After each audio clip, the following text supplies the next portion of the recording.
രണ്ട് സുഹൃത്തുക്കൾ ഒരു യാത്ര പോവുകയാണ്. മരുഭൂമിയിലൂടെയാണ് സഞ്ചാരം. വഴിമധ്യേ ഇരുവരും തമ്മിൽ ഒരു തർക്കമുണ്ടായി. ഒരു ചങ്ങാതി മറ്റേ ചങ്ങാതിയെ അടിച്ചു. അടികൊണ്ട ചങ്ങാതി വിഷമത്തോടെ മണലിൽ ഇങ്ങനെ എഴുതി, ഹിയർ മൈ ഫ്രണ്ട് സ്ലാപ്ഡ്. ഇവിടെ വെച്ച് എൻ്റെ കൂട്ടുകാരൻ എന്നെ അടിച്ചു.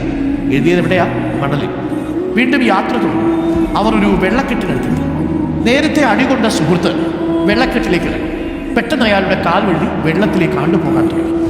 മറ്റേ സുഹൃത്ത്, അതായത് അടിച്ച സുഹൃത്ത്, വളരെ കഷ്ടപ്പെട്ട് അയാളെ വലിച്ചു കയറ്റി.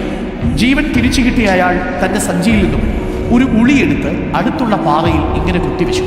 Here my friend saved me. ഇവിടെ വെച്ച് എൻ്റെ ചങ്ങാതി എന്നെ രക്ഷിച്ചു.